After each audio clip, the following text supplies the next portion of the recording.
And we're live. Welcome, Robert. Hi, thanks for having me. Another Robert on the show. Or Robbie. You Okay. can Robbie me if you want. Oh yeah, because that's your nickname. I wasn't sure what you'd want to be referred to on this. So I got called Robert, and then they called me Robbie since I was born, like the first day. So I don't know why they bothered. did you get Robbie the Jobby when you were at? Definitely. People still call me that just to piss me off. Honestly. Right, we'll just shift this a wee bit here. Bring it up towards you. That's fine. Right, Yeah, that's good. That's good. That's right on the money. Cool. I trust your train ride was fine, was it? It was good. Yeah, it was painless. I got a seat and stuff, so it was cool. So yeah. That's one of the things you realise when you go to other countries is you realise how shit the public transport is in Scotland. Yeah, yeah. I went to India and the trains were on time every time. We made like every train. It was good. And there's like people hanging off the fucking Man, roof. like, they've got like a kind of 3 jail bed thing. So it's like the bottom one stays like that. The middle one flaps up and down. Mhm. So when it's like daytime, it goes whoop. And there's a top bunk. And Yeah. you should always get the top bunk. Okay. Because like if you want to go to bed and you stay on the bottom one or the Yeah. middle one, you've got to wait till everybody's finished like doing what they're doing. So you got to go to bed. You just sat there awkwardly like, it's like, Oh, you've done a little bit of travelling, haven't you? Yeah. Or, well, I say a little bit. we went to India for 4 months, which was pretty full on, but it was pretty cool. Yeah. Is this something that you sort of planned for a long while, or? Not really, no. A friend of ours goes back and forward to India. She's kind of there every year. Right. She goes back. But we decided she was going one time. We decided to go with her. Right, okay. It's pretty sweet. Yeah. And it was just around sort of Asia? Just India. Like we went all the way up the never eat shredded wheat west. that's how I do it as well. Me too. I never eat every time. Like never eat. It's always the last one. But you kind of say it while you're doing it. You're supposed to just do it in your head so you don't look like an I'm idiot. not that quick. I'm not that quick. So yeah, we went up the east coast all the way up into like the cold north and into Nepal, and then ran out of time. Okay. And we were like, we've got 2 days left to go all the way south again. So we got a train for 2 days. Holy all the way shit. done, and had like no food on it. I had like crackers, and I'm allergic to everything as well. So we were like, I'm allergic to nuts, like any sort of natural protein apart from meat. Like I'm Shit. allergic to like legumes, I was... Really? everything, lentils, nuts, tree nuts, peanuts, all the nuts. Watch this table. I had peanut butter before. Did you actually? I really no, did. it's fine. It's not that bad. If it was to like lick the table. I had an ex-girlfriend that kind of claimed to be allergic to nuts. claimed. Yeah, and this was like maybe like for 4 years we were together, and this whole time she said, "Yeah, I'm allergic," and I think she just assumed that she was for some reason. And I took a peanut and I put it on her. I was young. Put it on her like her, just on her like her shoulder. That's probably fine. And I was like, "Oh, you're not allergic." I felt like bad about it because she could have just died if she was. But I've got EpiPens and stuff, and my girlfriend's like, "You're probably not allergic anymore." And I'm like, "I've got EpiPens. The doctor said, right?" And I've almost died once, and she's just like, "Nah, you'll be fine." So what can you eat? I can't eat peas, all beans, all lentils. I'm allergic to raw egg, furry animals. What? Holy shit! Yeah, loads of stuff. Like You're- any sort of protein like a vegan would get. You're like one step away from being a bubble boy. I know. I actually am. Like, honestly, I'd like just touch stuff, and my face is like, I touched a horse once. No, Like I got backstage. that sounds very wrong. As I've well. got. Did he consent? Yeah, I assume it it's was fine. a he. So I got A he horse. I got backstage once in a circus. I've got a vague memory. I've gone backstage and I just touched a horse. Like, well, I've probably done more. I probably rubbed my face or something. But then the next memory is me like a face like that in the back of the car, like That's crazy. getting rushed up to 9 wells. And that So was is that just all sorts of hair and fur. yeah, pretty much. I'm just. Do you have any I pets? suck. No, but I dog sit once in a while, and I can't resist just like Mm. battle of animals. But My girlfriend, she's like really allergic to everything as well. So my dad has a dog. So when we go visit, yeah, obviously she has to like get take a all, Piriton. all the what's the stuff that sort of helps you with your sort of- Antihistamines. Yeah, that's Yeah, like a yeah. Piriton. So she like doses the day before she goes, and then Yeah. continues all the way through. And yeah, she still comes out in something. Yeah, man, welts and stuff. And my gran used to have like 10 cats. And, like you'd go in her house. It's and there probably why you're allergic. was like there was a time limit, right? She lived out in the country and she was always in the house. And there was like she'd give you a glass of water and it'd be like just like cat hair, always made out of cat hair. And just me and my mum would be inside and there'd be like 10-minute limit, and then we'd be out because we'd both be like, Yeah. So is any of your like folks or any of your family like that? my mom Right. Okay. as well. The great genes come from them. asthma around. Honestly, like, Kuzlik. So how did you survive in India then? I ate omelettes and bananas. And banana omelettes, no. Omelettes and bananas the whole way. I had like, I don't know, we found like Western restaurants and stuff to kind of survive because we were on the main thing. We didn't go off track much, so it was fine. But that's kind of part of it though, to go and do like the sort of eat how the exactly like eat. I can't experience that. I'm just like, I better not. It's not worth it because I don't know when the nearest hospital is like 7 miles away. Because I was rural in the south. I actually lived like in a forest. Really? Like, yeah, it was like open. It was like in a bamboo forest hut thing, like up. And there was like scorpions and stuff kicking about. You had to go to the toilet at night with your torch, and just there was proper snakes kicking about. But yeah. So you survived on... I survived on omelettes and bananas and Mars bars. What'd you get Mars bars in India? There was a wee shop that had Mars bars in it, and I just like stocked up for for a wee while. Was there any iron brew? No, I don't think so. There was Coke and stuff. But are you allergic to iron brew? I'm fine with that. It's legume free. I don't even like it. No? Like I don't... Yeah, I could take it or leave it. Every time I've been in a different country and someone like happens to find a can of iron brew, they're like, oh, you know... like putting it in my face like they're doing me a favour, and I'm like, I don't even like fucking iron brew. Yeah, it's like, ooh, you know, it's like putting a naan bread in front of an Indian and going, you must be ravenous. Can I help yourself?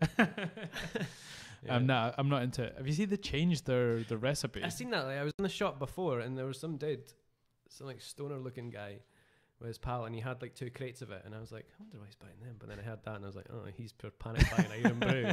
He's like proper stocking up. Could tell he's got like World of Warcraft on somewhere, and he's like stocking up on iron brew. I was like, right, that's basically our what is it, the Mountain Dew? Because you know Americans play games, drink Mountain Dew. Yeah, I think Scots play whatever pipes to toss the caber and drink iron brew. That's their sort of Mountain Dew.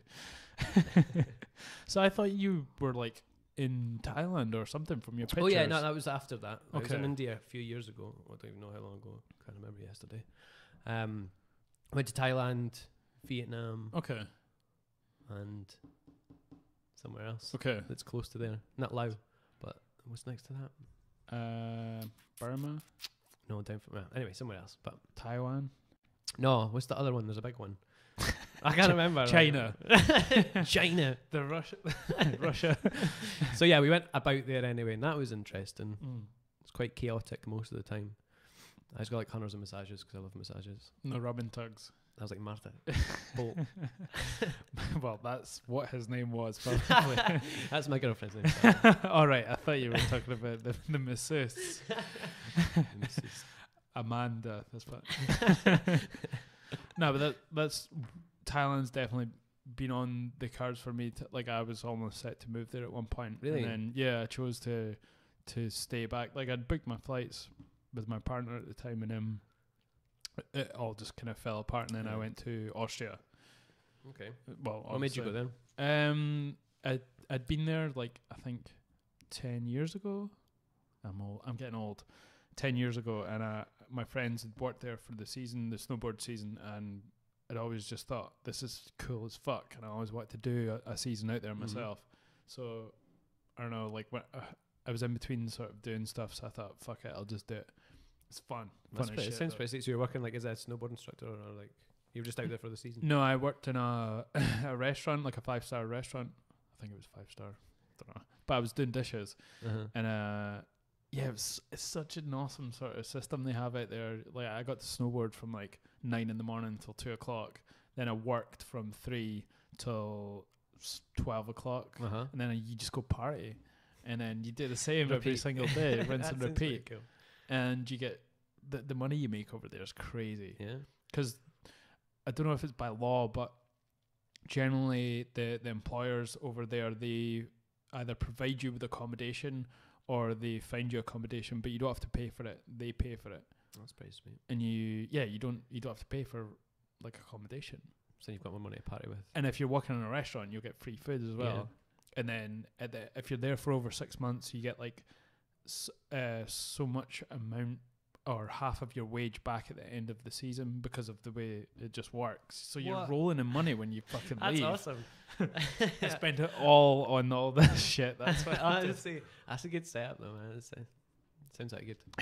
I've never tried snowboarding yet. I've always wanted to, but I just haven't. I skated for years, like skateboarding, and it was an easy sort of transition for me because the first time I ever snowboarded was in Austria 10 years ago, and my friend took me on a Black Label Mountain on the third day, I think. Yeah. So I was like, I fucked my knee, but shit, it was worth it. But it was an easy one. Like I was doing rails on the second day.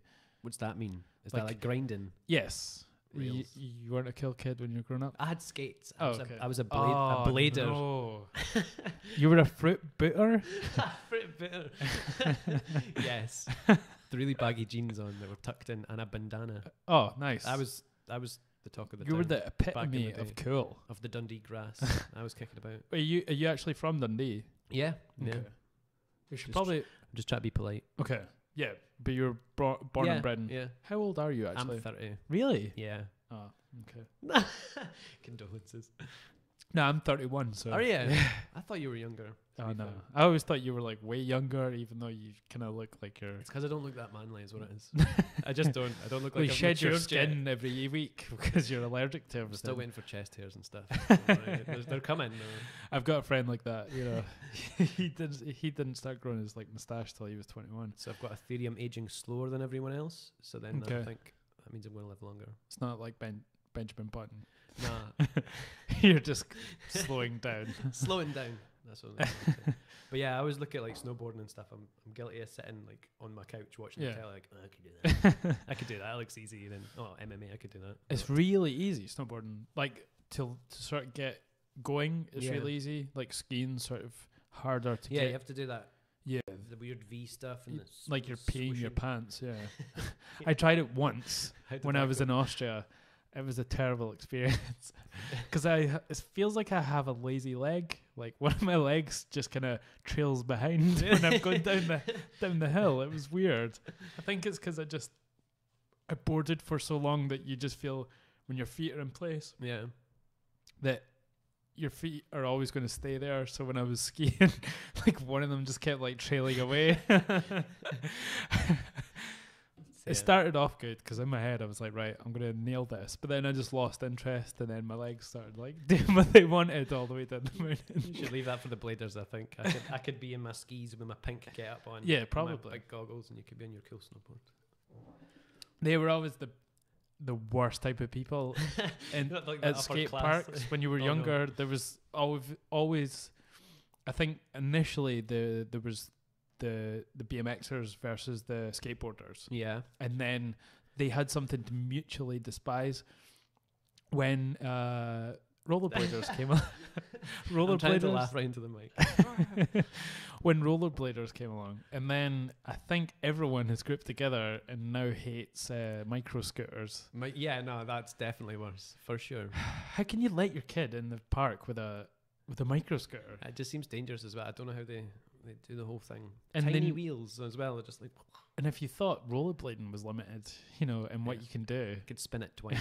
You could spin that thing twice. Yeah, or 3 times if you want. But that's go backwards. It's not like you're like flipping your whatchamacallit, your scooter. And I don't know the scooting terminology. I know, like what do they call it? Scooting a bit. Somebody's gonna get raging anyway. So watching this, they'll be like, I'm not fucking scooting. I'm great. I don't think anyone from Dundee's watching this. But I skated for years as well. I started in Perth, Blairgowrie, which is the town I'm from, and then I eventually used to skate in Perth because there wasn't really anywhere apart from the factory in Dundee. I used to go there. Factory, and then there's the old factory though. I used to go there all the time. Did it park as well? Right. I was more like I didn't go to like places. Okay. What you call it, inline skating. Right. Okay. I was just on the street. Oh, so you were like crazy. And the first time I went to those places, I was just like, what? I remember going to Tayport, I think it was, and there was like a skate park made out of concrete. Right. I don't know what else it would be made of, but it was like solid. And there was this, my first attempt at going down like, I don't know if it was like a 10-foot ramp or something. It was like almost vertical for a while. And I didn't even touch it. I just went over the top and landed right on my knee. Oof. Like one knee bent over, and I was just like rolling around with people laughing at us. Have you been to the Livingston one? No. That's a really good park. It's a bit more old school because there's a lot of the kind of like a pool. It's like a bowl shaped like the pool. The pools you get in America. Cool. And yeah, there's a few good skaters that came up. Well, I say skaters, skateboarders, Skateboarders. real people that do real sports. Real skaters. So getting back to traveling, what was your sort of experience of that part of the world, like Thailand? I'm trying to remember. What was your sort of, what did you think when you got there and you were like, well, I'm in Thailand? Yeah, no, it was good. It was like the places we didn't go that off track. Like we were proper like kind of main touristy areas, so we didn't get like a great feel for it. Okay. I think we had like 2.5 months through there. Oh, no way. Almost 3, I think. Okay. So we do this thing where we've done it in Indies where we don't plan ahead. We just the night before we want to move on like 3 days after somewhere. We're like, you know, go on like TripAdvisor and find like a good hostel, and then we make our way there. Okay. However we can. Do you go with a hotel sort of booked for your first sort of however many days? Like a day or something, because you never know. You get there and it's crap, and you're like, oh, I wish we hadn't booked like 5 days in this place. So and that's there's no banana omelets, you know. Exactly. No, they don't serve them on the tourist trails. They got everything. They've got like pizzas, and it was so funny. Like my girlfriend, like Martha, really likes French toast. All right, okay. And she was just like on a mission to get French toast the entire time, like, and she failed so many times. It was hilarious. We were in a restaurant once, and she was like, French toast, and the woman was like, "What are you talking about?" And it was like kind of demonstrated breaking an egg and putting bread in with like sign language, pseudo sign language, like that.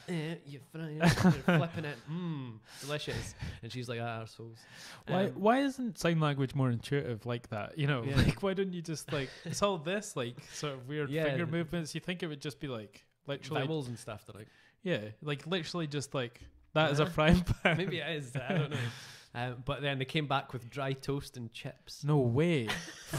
Like her face was priceless, and I just like pissed myself. Everyone loves like a chip toast toasty. It's great. But no, it was good. Like we were in the main places, and it was really fun. We partied a couple of times. And did you go to the film in party? No, we went to like they've got. Is that in Krabi or something? They've got loads of moon parties. Okay. There's half moon party. Oh, just over half moon party. That's crazy. But we went like in the season that it wasn't the full moon party, so every party island was like derelict. Right. And we got there. We went to can't remember there's 3 islands. I can't remember what they're called. Koh Tao. Yeah. Koh something and someone else. We went to those 3. We kind of hopped up. Is it Koh Phi Phi or something? Something like that. Yeah. And they were pretty dead. It was kind of like end of season, so just it's like. A lot of people sort of complain about that the full moon party type crowd because it's all these sort of hippies. Apparently it's mental. So I hear. That's crazy. Glowing body paint and shit rave music is not my idea of Me fucking neither, fun. Man. I had this new year I went to what's the place called in Dundee? I went to a club in Dundee anyway. Fat Sam's? No, the one up, the kind of cool one that's like just outside of town beside the garage. What's it called? The garage. It's like there's that for people watching. Sure, you talking about a lay-by where truckers go to get. It's like got a garden and stuff, and it's closed off. Oh, okay. Anyway, I went to that one, and I was just like 18-year-olds and like rave music, and I was just felt so out of place. I sat there with my drink till 4 a.m, just like, oh no. Where did you grow up going to in Dundee? What do you mean? Like going out? Going out. Fat Sam's, I think. It was really? Fatties. Yeah, it was Fatties. You don't seem like a Fat Sam's person. I wasn't though. I was just, we allergic to everyone. Looking for Czechs, So I'm like Czechoslovakians. I think that was the name. Czechs. Yeah. It's never been my thing going out. I was big into the rooms. Yeah. That's what I was talking about. Reading rooms. Oh right, okay. That's what I was talking about. It's like up and it's. Oh right. That's the one. Yeah. But now it's like, that has like a real scene that place, and it swings and roundabouts. There's like it gets really good and intense, and everyone has a good time and great. And then that attracts sort of idiots that come, and then it has like a year of idiots going, and then they sort of peter out because everyone else doesn't want to go there. Yeah. And then people come back. It's done that for years. Like the whole time I've been going there, there's always, I end up going there a lot when it's a lull though, so you're hanging out with idiots. I played in there actually when I was who was I with? There was a Scottish metal band called Man Must Die, and I think I've heard of them. We supported them with my first band from Perth, in there, but it was terrible sound because it's all stone walls. Like the Yeah. acoustics just fucking, Yeah. it's a mess. Really? Just sounds like a bloody a washing board of sound. Like a drum kit going down the stairs with that select inner. Yeah. So yeah, Thailand. Refuel. Yeah. Yeah, Thailand. Yeah, so we're on the. Did you go to Chiang Mai at all? My eyelid keeps touching. I see Sorry. that. Yeah. Did you actually see it? Yeah. No, was- I see you touching your eye. Okay. I was in the queue at Costa before I got here, and I was like, my eye was twitching again. So I googled it. I was like, why is my eye twitching? Right, because I always do that. Why is my left eye in particular twitching? Like it matters. I always no, but you feel like it does mean The something when sides it of the is brain, I a, don't when know it if is a that's- particular eye. Yeah. You know. And they were like, I was in the queue in Costa, and they were like, drink less caffeine or don't be tired. And I was like, well, that's not happening. Like I'm already halfway in the queue. How can you tell someone not to be tired? I know. Be less exhausted and don't buy coffee. And that was Be after, more like, productive. I've already had coffee today. I'll go for one more. Anyway, so Thailand. Did you go to Chiang Mai? That's where I was going to move to. Where is that? That is in the northern part of Thailand. That's like the less sort of touristy spot, but there's a lot of digital nomads that go there. Okay. You know, people that have their work online. Okay, I was So- like, what's that? So they can go there Good to know. and then Okay. sort of bootstrap because it's cheap. you Yeah. know. Yeah. And they're earning the same money that they earn over here, Mm-hmm. but they're living in Chiang Mai, you know. That's a great idea, actually. Is that like Goa or something as well? Because India's like really cheap. Really? Yeah, like a lot cheaper than Thailand. Right. Yeah. Really? Yeah, like a coffee's like 15 pence. You get coffee in India? I'm surprised. It's the best coffee I've ever had. Right. Honestly, it's like milky and sweet. Did you go to Delhi? Yes. And other places. What's the other big cities? Yeah. As well? You We didn't stay too long in the big cities. Okay. Anyway. It's a strange one, Delhi, because Yeah. there's so many people in that place, and it's not that I've been, but I know that there is Hugely I think populated. is it like 22 million people? It's madness. Like we're in Varanasi, which is like a really interesting place where they burn dead people in like pyres. Okay. It's like apparently it's the closest place to Nirvana or whatever. Okay. So you could see like dead bodies like burning, Okay. and then they put them in the water. Oh, and the Ganges. yeah. Yeah.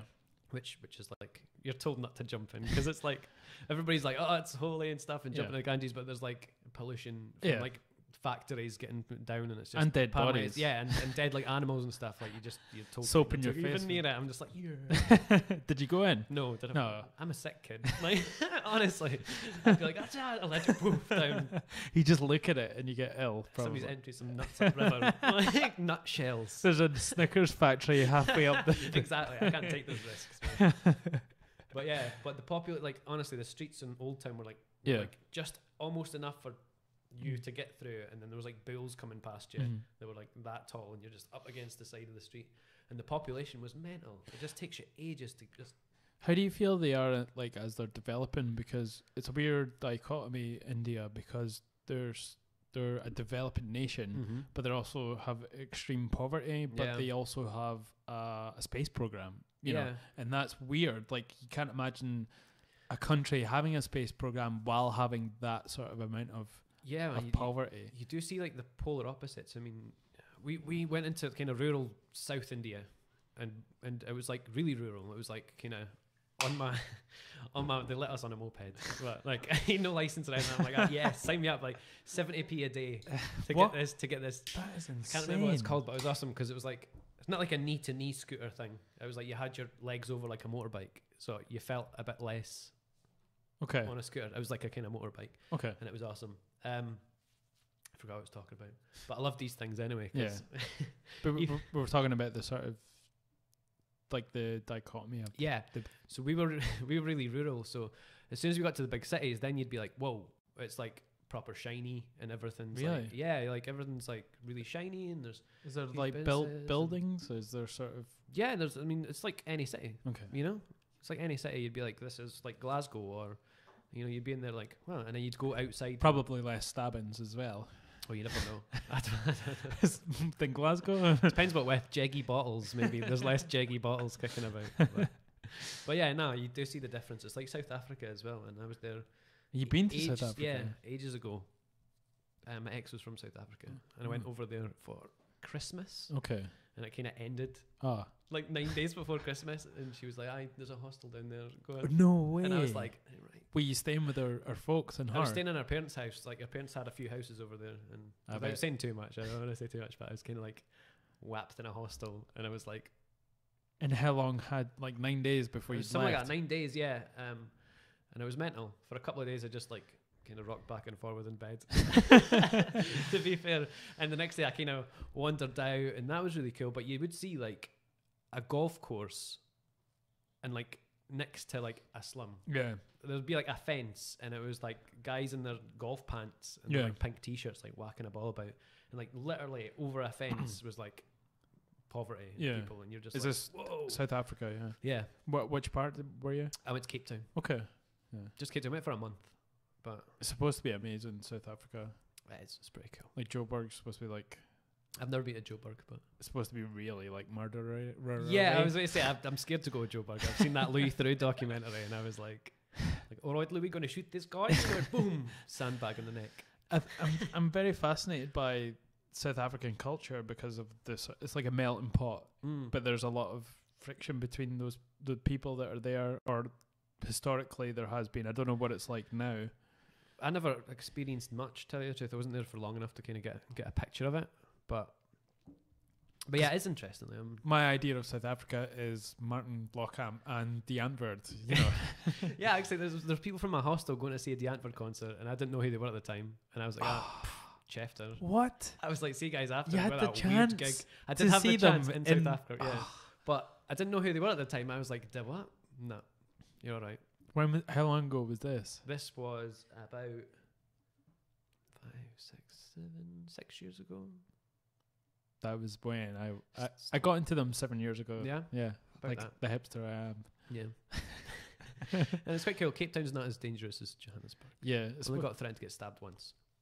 And that's kind of south of. It's right at the bottom. Yeah. Yeah. Is there not like these kind of cliff tops above There's Cape Town? Lion's Head Right. Mountain Okay. and Table Mountain as well. That So there's Table it's Mountain's where hilly. they do the squirrel suit. I think is that Oh, is it? yeah that's crazy. I've never seen it there though. that's one of the places they flock to, but obviously it's illegal in South Africa. to Really? do it. Yeah. It's pretty sweet though. Like if you look up, it's just like sort of like kind of curved mountains all around you. It's just like beach. So you're enclosed, and then there's a beach. Yeah, beaches. There's hundreds of them. Did you see any killer whales? No, unfortunately not. Because that's where they go and Is like, it? I don't attack know the that. penguins. Like they'll like go up on they'll beach themselves to attack these penguins, and that's where they do it. Is near Cape Town. Yeah, I wish I knew that. I went out to see it. I was a broken man though. And I was just wandering the streets of Cape Town. You just might like, have just thrown yourself into the water. And people offer me drugs every 2 seconds. Like I looked like I needed some. I think. I know someone that got extremely drunk in Johannesburg Yeah. and just went to like a club like with random people that he'd met and just got in loads of fights like in Johannesburg, which is That's dangerous. I know. Shit, man. and he went to like an all sort of black club as well and was kicking I've off. done that, man. Yeah. Not that there's anything wrong with No, it. it's just like I don't know if they don't expect you there Yeah. or because you're there to know. But we done that. A couple of guys from the hostel. We went up and I did notice like we went into it and it was like all around. It was just like black guys and I was just like right, and they was kind of staring at us. Right. Like, I didn't know they could. I might just be my perception, but I was like, right. Probably would have happened if it was a bunch of South African white guys as well. Yeah. Yeah, because you look very So I just strange. danced a little and then kind of back to my way. Did you twerk with anyone? I got a gin and tonic as well. Gin and tonic, please. Everybody's like, Can I get scotch? it's like motherfucker. And there was a documentary I kind of started watching. Have you heard of Reggie Yates, the Radio 1 presenter? Mm-hmm. He did a documentary series on Netflix. It's actually quite good. I didn't expect anything from it because it's Reggie Yates. I think I've seen a couple. And he does a part on South Africa and how white people are becoming the sort of lower class in that system. You know, they're living in trailer parks and white people love that anyway. But they're becoming the lower of the classes, and it's such a weird. And black people are flourishing. Yeah, and it's bad both and both. There's obviously there's terrible things that happen. Yeah. There's poor white people, poor black people. It's just there is the upper kind of echelons of people as well. Mm-hmm. I think the guy that threatened to stab me he was white. He's like, yeah. White guys are always stabby. I was like running back. I didn't have time. I was like running back because I was late from something and I had to catch my flight. Right. And it was proper running back. And then this guy was like, ran up beside me and like had something in my side and was like, don't want to go back to jail, man. Don't want to go back to jail. Just give me your money. And I was like, dude, I'm running here. I've not got time for this. I don't have time to be stabbed. And he was just like, kind of grabbed me. He was like, oh, and I just kind of was like, oh, and just kind of got away. But that's crazy. I mean, what was the only thing that happened? At what point in your life, where do you have to be in your life to sort of brandish a knife towards somebody? Yeah. You know, pretty desperate. Eh? And was he asking for money? Yeah. Like, give me all your stuff, man. I'll give you a $5. Oh, fuck off. I was just like, oh, you've not got a knife. I'm out here. Well, you'd seen a Krav Maga video and you thought, I can take this guy. Yeah, I was. Claw his eyes out. Krav Maga style. Have you seen all this? Have you seen all this nonsense today with Trump? Obviously, no. But do you follow anything? I do. I usually do, but I've not seen anything today. What was that? Did he offend someone else? I kind of brushed past. I think the 4 main headlines today in the big sort of publications was the shitholes comment that he's made recently. So he was shitholes. Yes, he was in Congress describing how he doesn't want people from certain shithole countries and named a few countries, including like Haiti was in there as well. And like, when have we had a president? Well, not us, like the president in a country that would do that. It's nuts, man. Not even fucking Vladimir Putin would say something like that. He's a smart guy, and he hates the gays. He does hate the gays. The horseback, yeah. No, some of the shit he said, man. When are we? I'm not even surprised though. No. Like, I'm not even surprised. I'm like, Trump said that. Yeah, is that it? Because I expect that from him. Like, and how bad is that you're not surprised by the president of America? Like, but it becomes sort of. It's funny initially, but then you start to reflect and think this guy actually has influence, you know, and he can do things that are going to keep people from, coming to that country. And it's just so weird. It's such a fucking weird country. I always wonder how much power he's actually got, though. You know what I mean? Because there's that thing. He's just the front man. Like, he can't pass any law without a certain amount of votes in Congress, and so I wonder how much actually power people say, oh, you might push the button. Like, he couldn't. Like, there's no way that people would let him. No. Like, he's got too much behind him, and the people who are actually in control as well as the president. But he might do that via antagonizing someone else to then North Korea, would have to push the button. He's antagonizing North Korea. Yeah. So then if there's a threat, he's going, like, obviously he's got people to say, well, yeah, we have to push the button now. Yeah. I don't know. Because he's just fucking calling, what's his name? Just picture like the president or like of that country just like with his Cheerios and just like hearing that on the telly and just being like, what the fuck? Well, he only eats McDonald's. Have you seen this? I've seen that like on his. He thinks he's gonna be poisoned. So I don't know how true this is. He only eats McDonald's because he thinks he's gonna be poisoned if he has someone cook him something. Where does he get it? He just gets it ordered in on a special McDonald's he's got in the White House. Air Force McDonald's, I think. Flies it in. Operation McDonald's. Ronald McDonald. Ronald McTrump. Oh, yeah, he's nuts anyway, man. But we've never had a leader in the world ever be like this. You know, he's an infant, basically.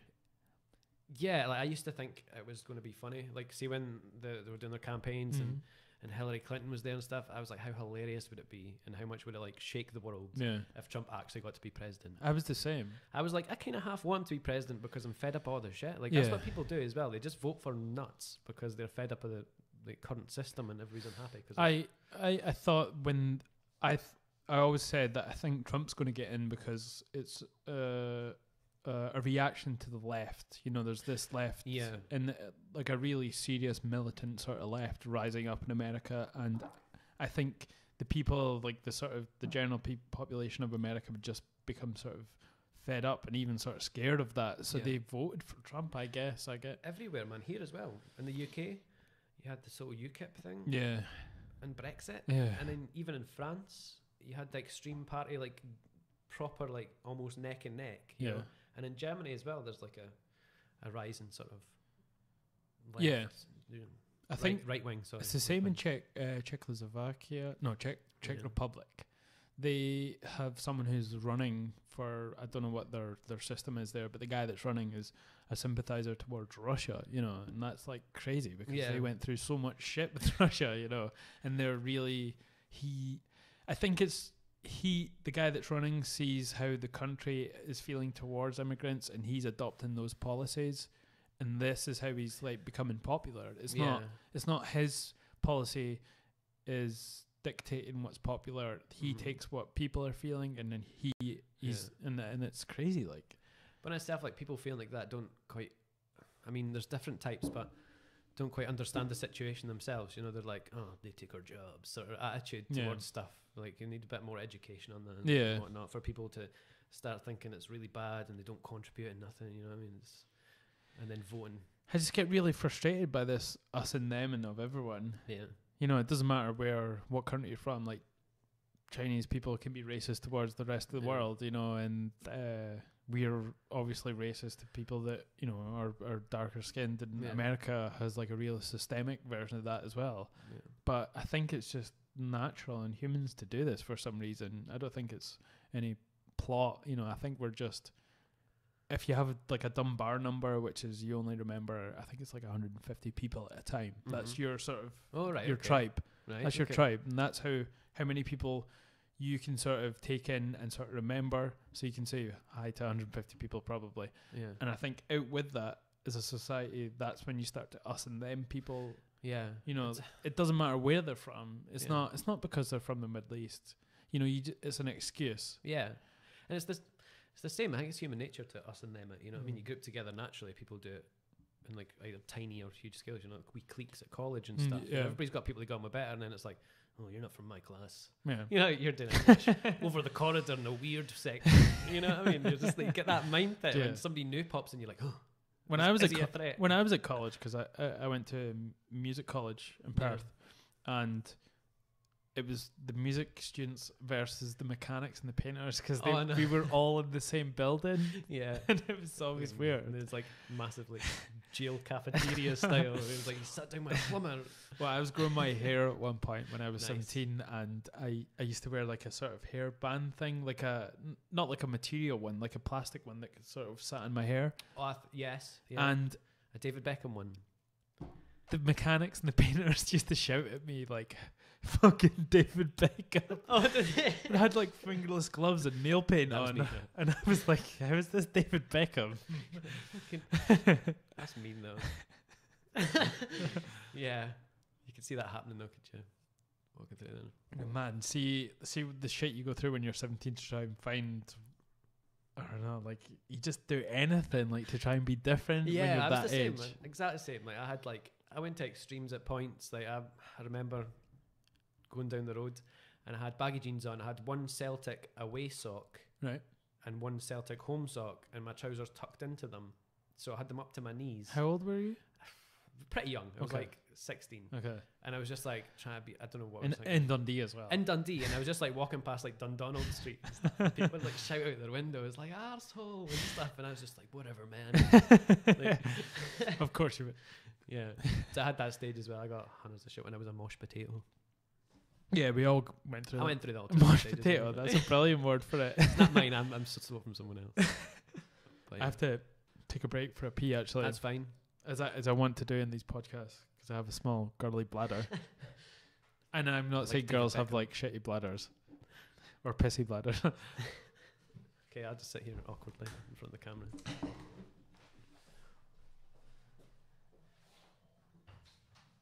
I have enough gin actually.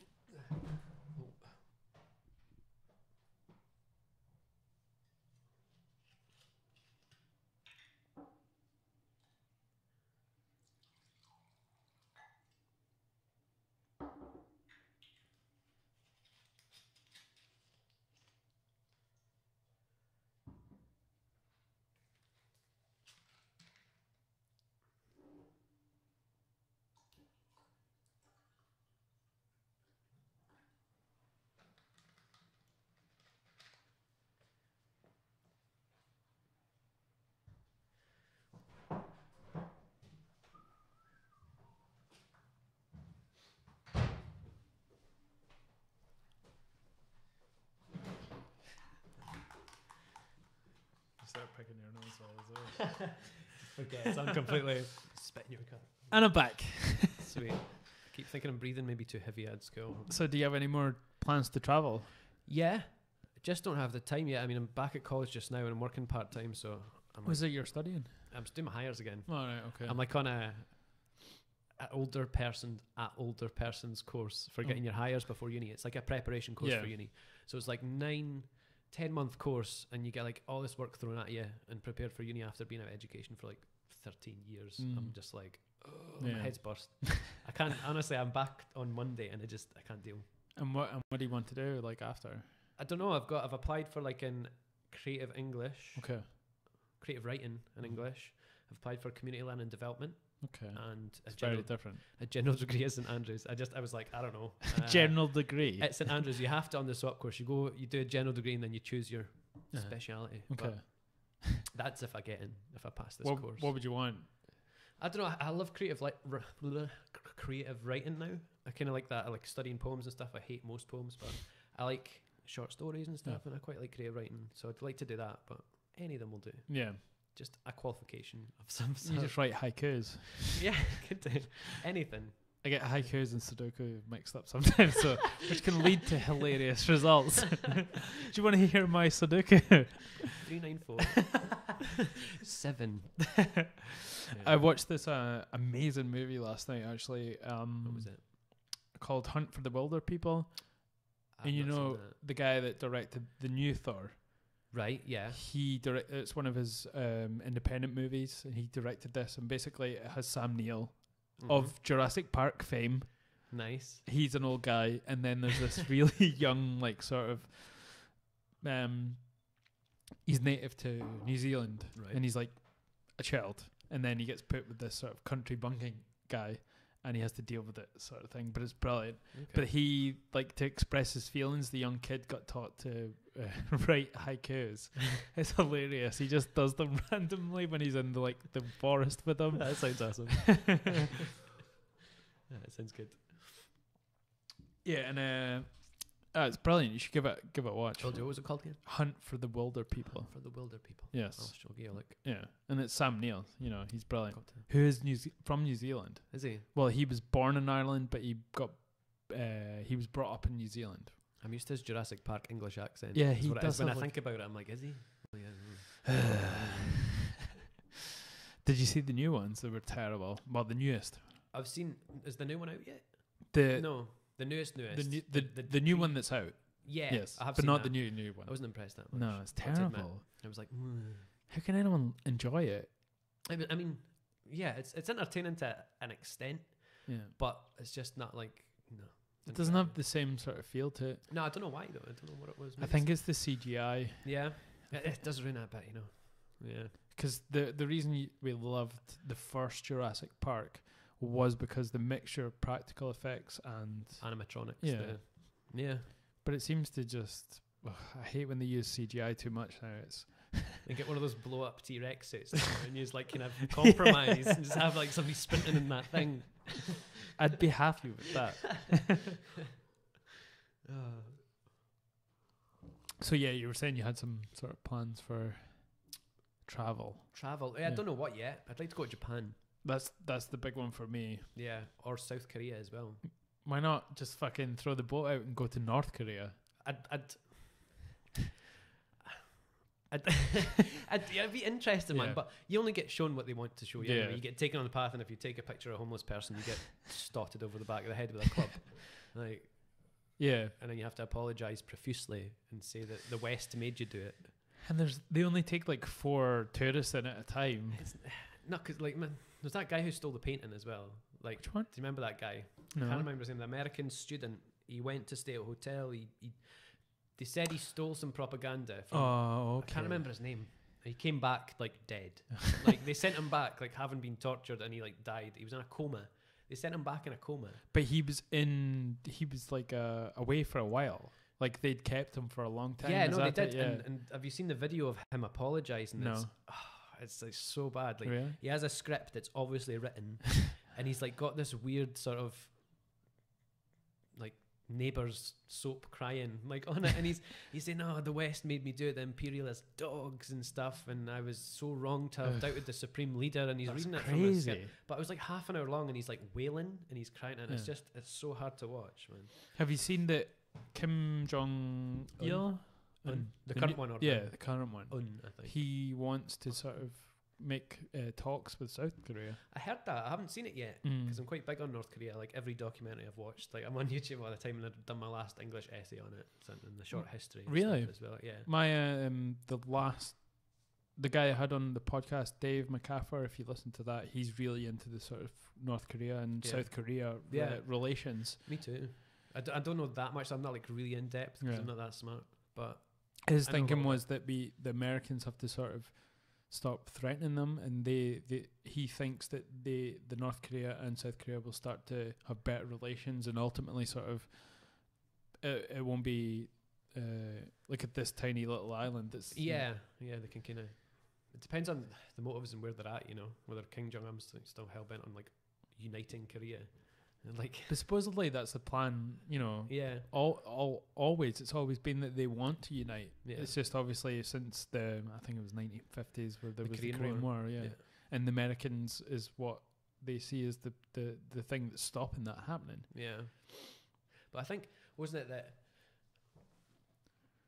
Russia put the Kims into power? Right, okay. So I think, I don't know, like Kardashian, the Kims, oh god, would that be like everybody have that haircut? She's a sleeper agent. But yeah, it's like, so like Japan annexed Korea, right, and pretty much annexed the whole Korea for I can't remember how many years, and then they were told to hand it back to the Allies. Then Russia controlled the north. Right. Do you know? Did you cover this already? We didn't talk about the sort of Japanese side of it. So I think Japan annexed it. They seen an opportunity or they had talks as well. I think it wasn't that simple, but they took over anyway, and then they had to give it back to the Allies. And Russia was in charge of the north, and America the south. Okay. And America elected a leader. Okay. Like capitalism style, or like the democratic, and like turned into a capitalist society. And then Russia wanted it to be communist, so they chose a leader. They chose the Kims to go in, and then they left them like armed to the teeth, and they went away. And America left them not armed to the teeth and went away, and then they tried to take over. So it's like a standoff. Yeah, they tried to unite again. But yeah, it's just the West fucking everything up again. Pretty much. Even though like I agree with sort of America being part of it, it's still hard to see what Kim is doing to his country, Yeah. Like some of these documentaries, and I don't know if that is just Western propaganda, there must be some part of it, but have you seen the one with I think it's Camp something or another? It's the guy who was brought up in the prison camp. I've seen a few. I think I might have. And his mother, like the way the system works in North Korea is that if you're done for anything political, it's a 3-generation thing. Yeah, that's crazy. So when you get sent to prison, your kids and their kids all have to be in prison. Yeah. So even if you defect, you can't because your whole family's going to get it.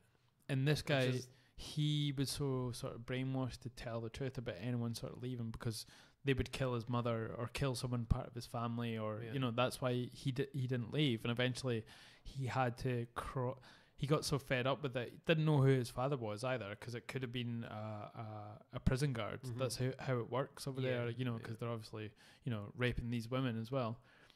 And he eventually escaped through an electric fence, and he had to like crawl over his dead friend to get through this fence because he got electrocuted by it. Christ. I know. Yeah, you hear about the prison camps and stuff. I think there's estimated like about 200,000 people in prison camps in North Korea. It's nuts. The really strange ones I've heard about, I don't know how true it is, but obviously Vice did a piece on it, which I'm torn by because Vice used to be good. I agree as well. And they got fucking shit. Yeah, I used to watch it all the time, and it got really kind of sensationalist. And they had like annoying people and they hired to do stuff, and you're just like, millennials. Yeah, millennials now in North Korea. Like, all right, guys.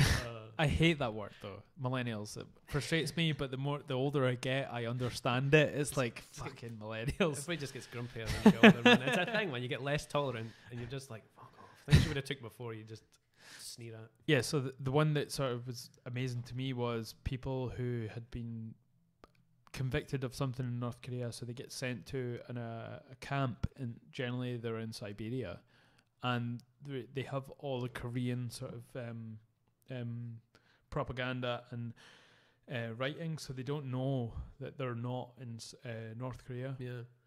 So they have to like work on this camp, and they're in Siberia because they sell the labor off to the Russians. I just read about this the other day. I didn't know that as well, because I was like, Putin was like using North Korean labor and stuff. I was like, I didn't know that was a connection they had. And I was quite shocked. I know. I was like, what? But these people don't even know they're not in North Korea. Yeah. Like they just think they're, because the way the camps are set up, they all just look like it's just that you wouldn't know anyway, because they're not like nuts. I mean, if you tried to run away, like you'd be fucking in that movie Nice way back. Have you seen it? No. The way back. All right, I thought you had a thing going on there. No. No, I wasn't like that.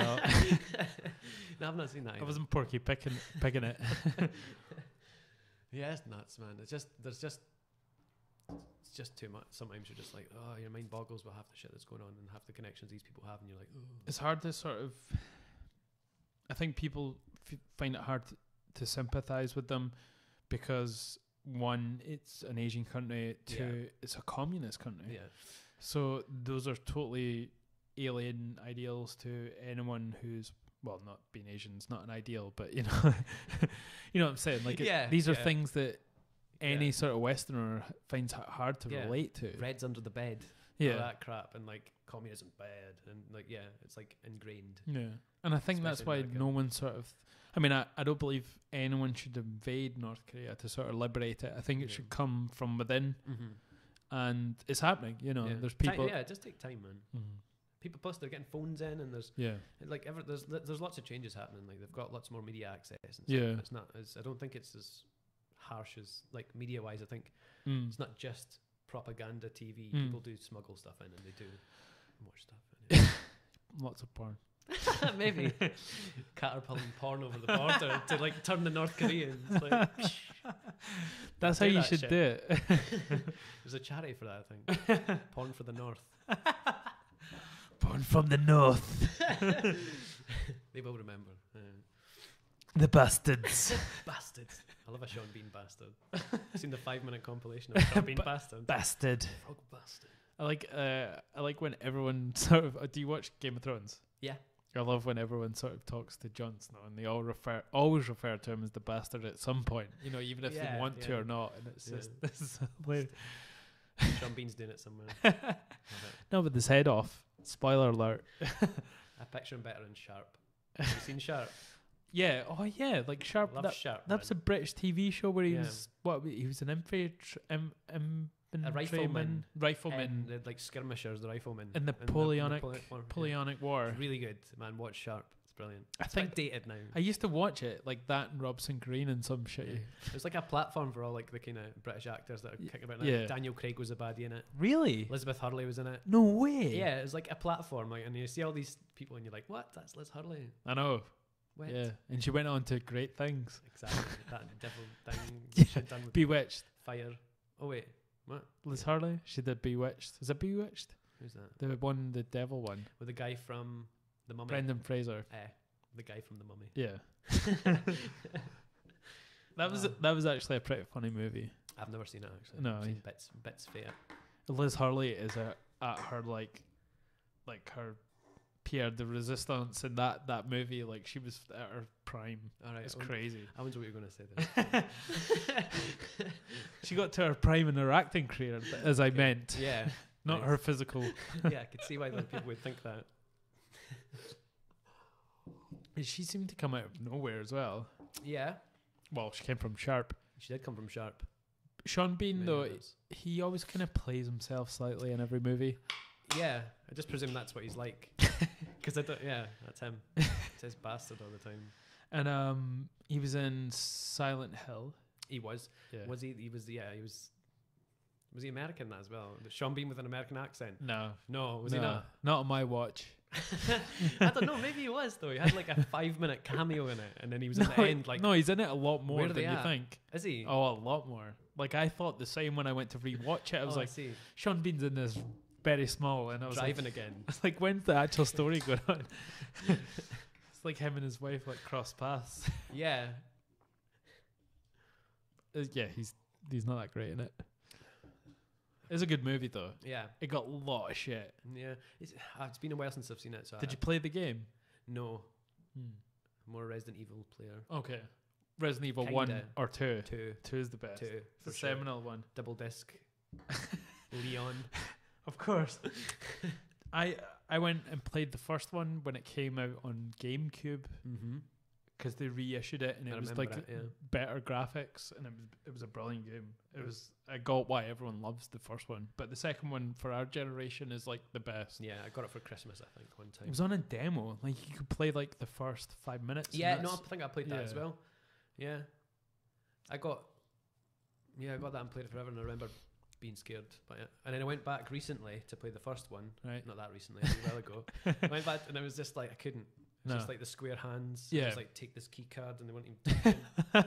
It was just not believable for me then. It was just like And your herbs, taking all the herbs. Yeah, mixing herbs.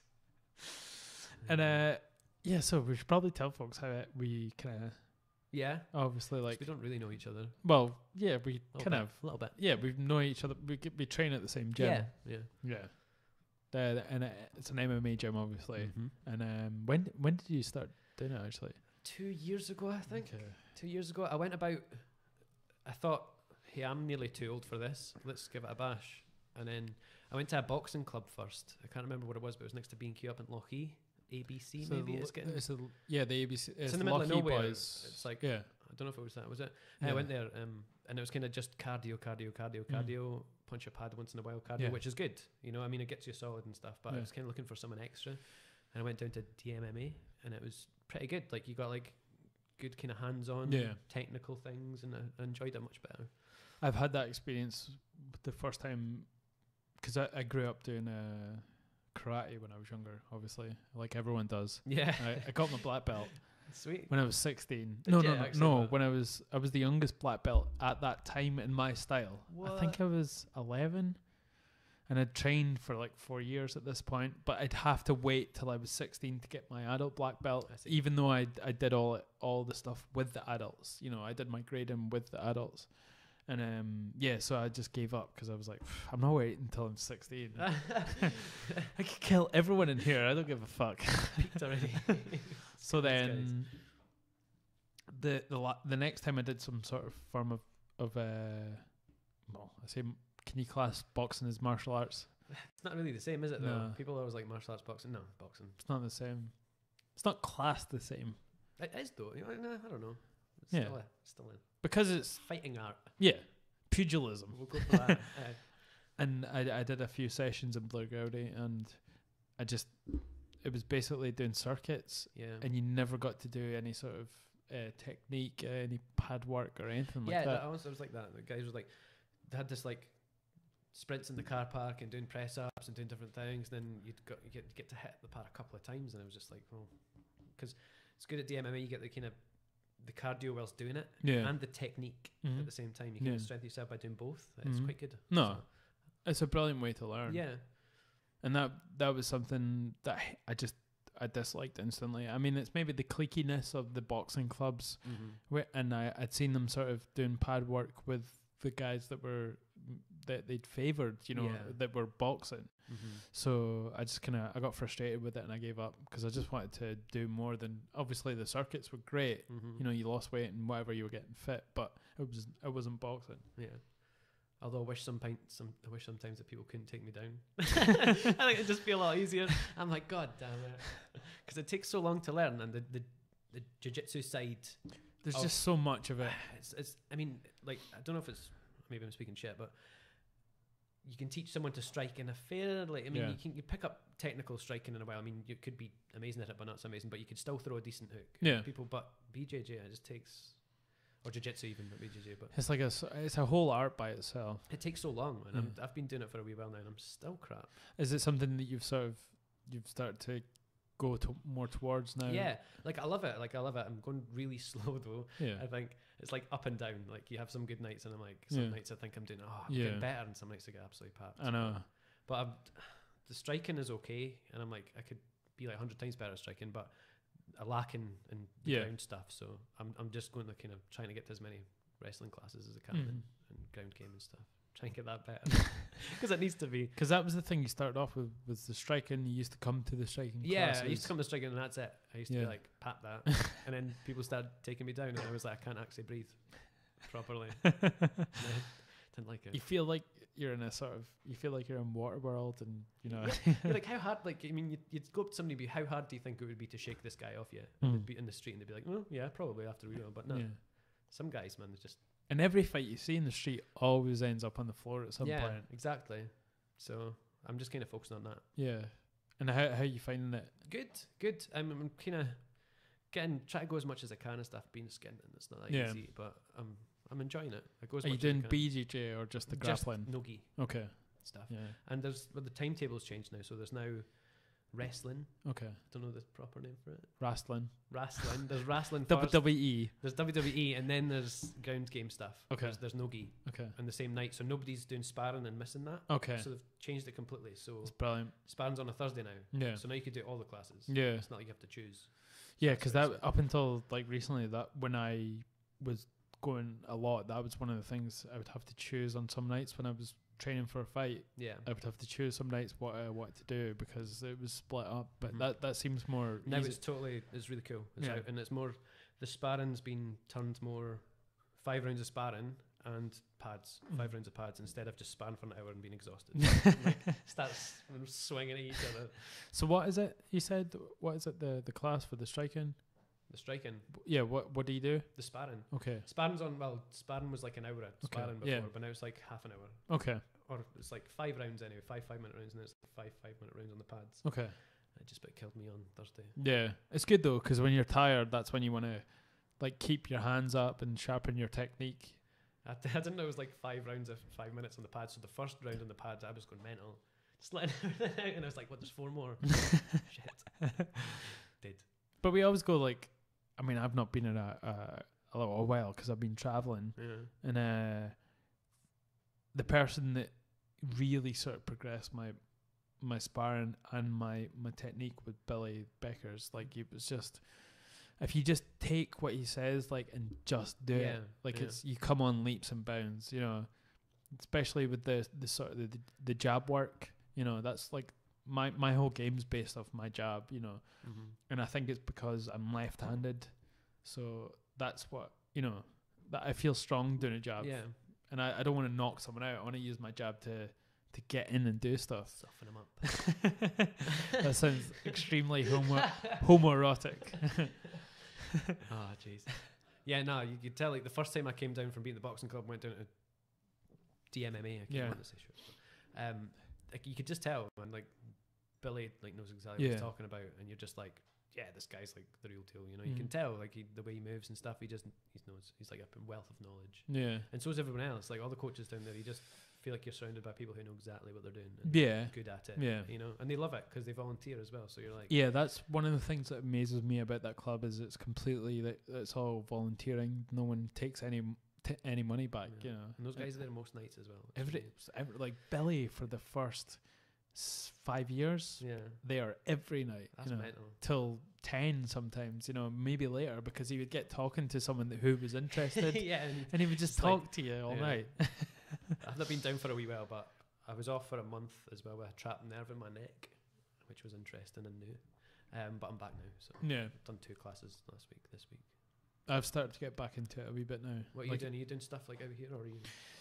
I want to travel up, you know, to Dundee. I don't know which clubs I would want to go to in Edinburgh. I feel like, obviously, because I've fought for Dundee, I just feel like if I went to any other one, not that it's like, I just feel like, you know, it wouldn't be. And it's good to go to other places and train with as many people as you can, obviously, but I don't want to make that my home. Like, Dundee's always going to be my fighting home. But I got back in it with the jiu-jitsu competition, so I'm going to start coming a bit more to that, and then once I get a bit fitter, I'll start sparring again. Sweet. Are you going to fight again, do you think? I want another fight this year. Yeah? Are you going to? I don't know, man. I don't know. I'm like, is it something you want to do? I'm in two minds about it. Right. Like I've never been like, I want to train, I want to get good, work my way up the ranks and be the champion of the world. I've never wanted that. Right. Like I just don't know how you guys like put up with the nerves and stuff. Like honestly, like I think of myself in that position, and I've had a couple of amateur fights, not amateur fights. What do you call them? Amateur like rookie tournaments. Sorry, through in Aberdeen. Interclub Stuff, and that's like it's quite tense as well. You're kind of standing around a boxing ring, and you go in, and your name gets called, and you're like, "Oh shit, this is happening." I think that's probably more nerve wracking because you're all just standing there, as opposed to when you're fighting, you have your own room, and then you can warm up, and then go out and just kick some ass. But yeah, the interclub ones are always sort of test the nerves. I think I always watch like the videos of, like your fight and like other people from shooters fights, and I always like see us coming out and like getting oiled up. And I'm like, we're still talking about MMA, folks. Getting Vaselined up, right? And I'm just like, how the fuck, man? How you not like? I know, like I just don't know if I'd be able to handle those nerves. I know it sounds daft, but I'm just like, holy shit. I think I am the person that has the most nerves, and out of everyone that's fought, and out of the club, like how was your experience for it? Like. Of your last one? I don't know. My last fight, I generally was in a really good sort of mental place, and it's that moment. It's not the fight itself. It's all the bits in between, right? Warming up and getting into the cage that sort of freak you out. That's all it is, you know. But if you practice a routine in the club, like do a routine with whoever's going to be in your corner. Yeah. So like you'll have a warm up routine, and then you'll have a sort of, you know, just getting a sweat on, and then how they're going to take you from, you know, the wherever you are to the main door, you know, and just have that routine in your head. Then there's nothing that jumps out at you when you're there. You know, you've been through this already. But when it's the bit when you're waiting before your music starts. You see that when they're all standing in the tunnel. Well, that is when it's at its peak for me, because it's like real. This is still a point where I could say, like, I'm going, you know, leave this. I feel well, guys. I feel a bit iffy. I've got a dicky belly. Like, well, you could get away with that. Just like rub fur all over your skin. Steep raw eggs, you'll be fine. Yeah. And so the point just before you go out and your music's just away to come on, and it's up to you when you walk out, because Sloaney or whoever's in your corner usually says, right, it's on you just now, like whenever you walk, we'll walk with you. That's cool. So you have a minute to sort of in your mind to say whatever, you know, or if your music, you want to come out of a specific part of your music. But that's when you start walking, then it just all sort of dissolves. Like really? you just get into that focus. You just get into that. I'm kind of one of these people that just denies what's happening until it's literally about to happen. Like and then freak out. Yeah, and then freak out. Like last time, like at the Interclub thing, I mean, it's not compared to like a real fight. You did well at the Interclub, did you? I got silver last time. Okay. My cardio just didn't exist. And but the first one I got gold, but then I like beat up some kid and got a medal for it. Right.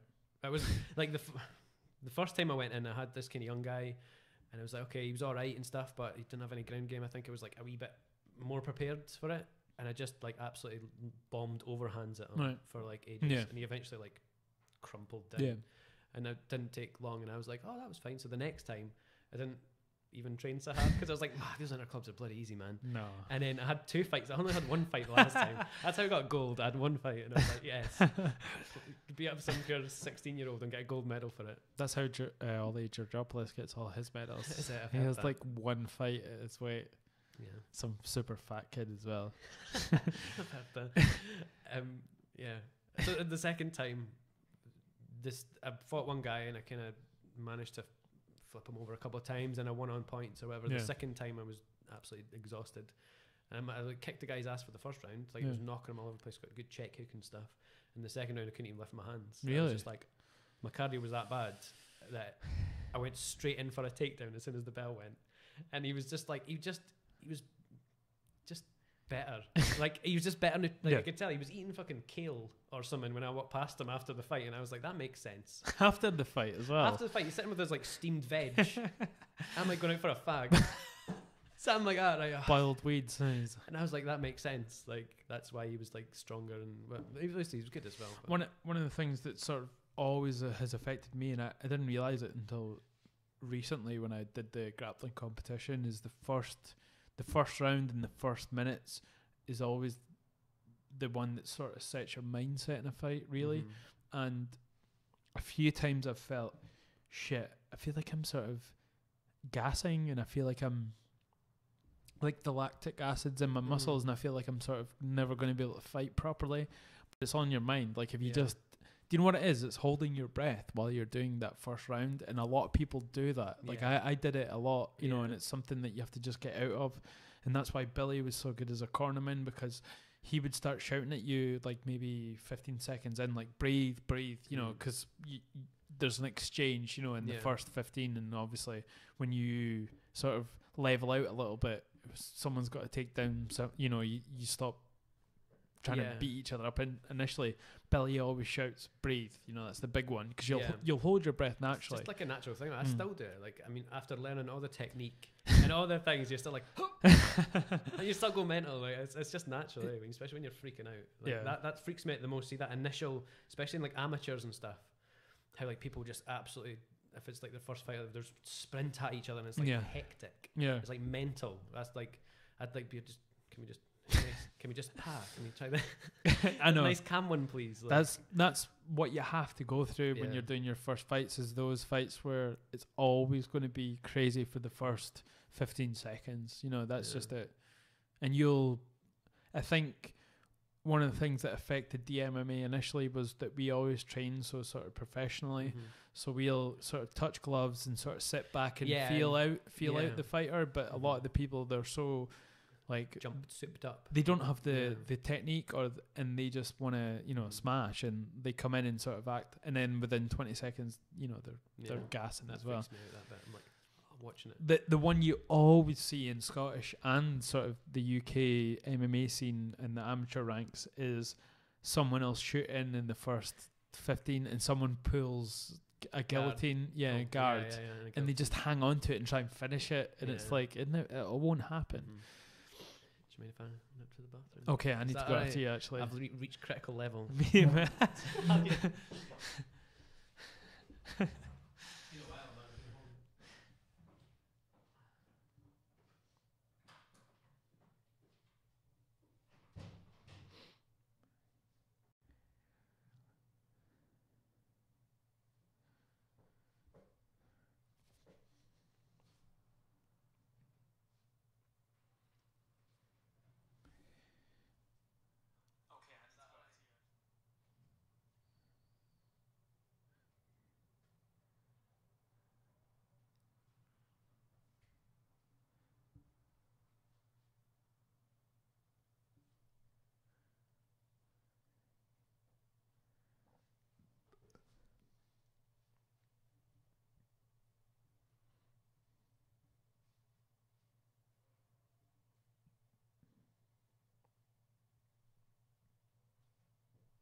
Aye, that's much better.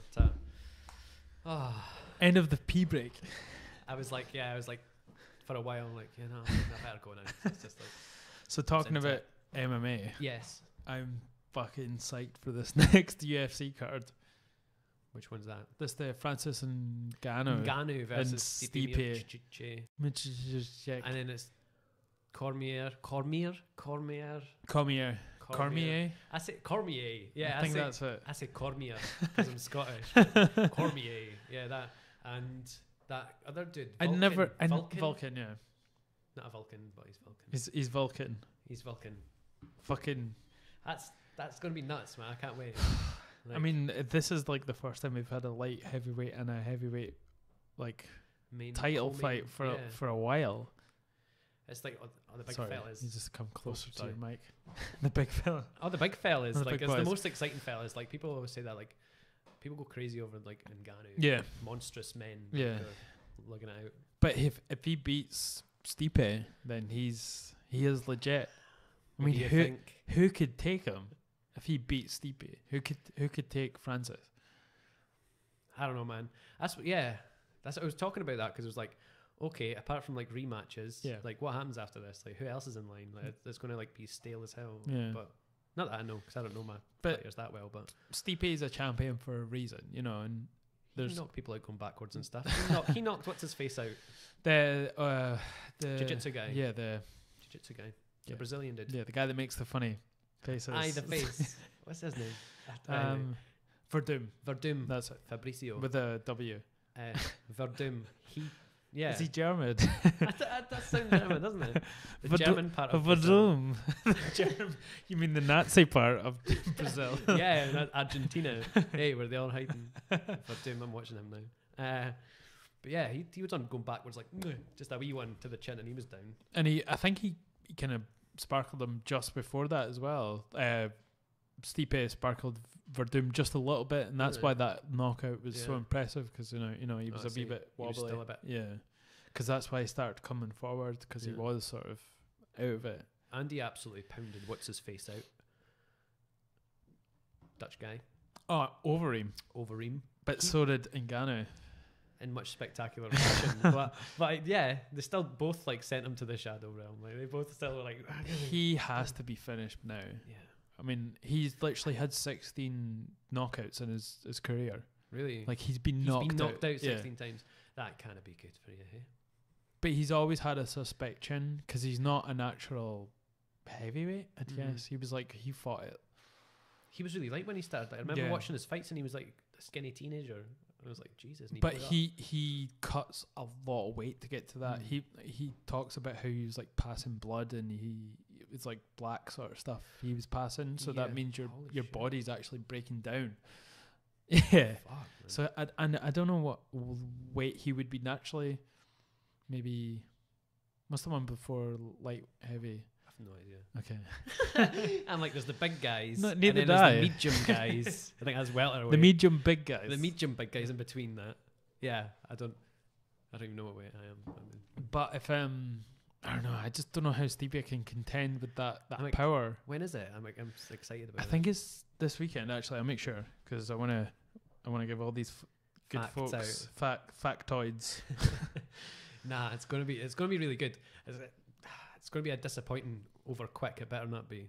Is it UFC 220? Yeah, I'm not sure. 220. Okay, I put IFC, so we'll see what it says. Okay, so it's January the 20th. So it's very soon. It's next week, I think. Next week. Yeah. So I'm back. Monday's the 15th. So it's the Saturday, Sunday. It's in Boston. It's in Boston as well, so that means it'll be on relatively early. Okay. It's Eastern, whatever, seaboard. Yeah. I used to stay up for every one I used to stay up for, and then I just got to like, if I'm not interested. I don't think I've ever stayed up for one. Really? I'm always up, man. I'm always like I have to sit up in my kitchen, something like that. I'm like nodding off in my bed. I'm just like, God, man. I was thinking about doing a sort of something similar to the fight ones that sort of Joe does. You know how they watch it and then they have Fight Companion. The Fight Companion. Yeah. But because of the time it's on, I was thinking maybe to watch it on the Sunday for people that hadn't seen it yet. Mm-hmm. Usually the next day at a sort of like a good time. That'd be sweet. But you'd have to like not watch it all day. Yeah, that'd be worth it though, obviously. Yeah. But yeah, I'm excited about this one. But I'd have to get like a few people who knew their way around a mic. There's some people that don't. Yeah.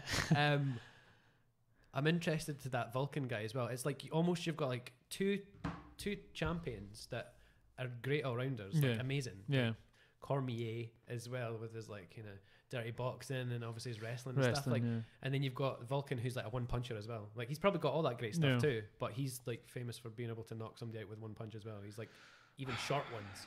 But we have to take into consideration that Cormier he's like 40 now, I think he is. He's old. Yeah. You know, he's trained a lot. He's fought a lot. It's going to take a toll, and I think maybe this will be the fight where we see. I think the other guy will take it. You think? Yeah. Go for Vulcan. Cormier gets hit quite a bit as well in his fights. He doesn't not get hit. Yeah, yeah. And that might have an effect on him. And if he gets hit in this fight, he might. Yeah. And after, you don't know how he's going to be mentally after his last one or whatever. Like after the effects that you don't know. That was crappy, wasn't it? I think if you can never beat someone and you're champion, and there's one person that you can never beat, it can affect. That's going to have an effect on your mentally. Man. That's like his nemesis that's like beat him twice. Like he just can't do it. You know, John Jones is a freak. He is, man. But then to get like after like that to be like disqualified again or whatever, I was just like, you're kidding me. God damn it. There's talks that he's going to be coming back. Yeah, like because they haven't even had the trial or they had anything, or I think they've done all the sort of investigating that they need. I don't think there's a trial. I think they just are going to give him he's serving some suspension. I think that means he's guilty then. If no, that's just an automatic thing they do. Oh. So when they find out what has happened. Mm-hmm. So they suspend you whilst they're investigating. Then they'll say maybe, well, yeah, you're up now. You know, I don't know how specifically it works, but I had that at work once. It was great. What, suspension? Yeah. Were you a mechanic? No. Suspension of belief. Got me there. I was working at B&Q. Yay.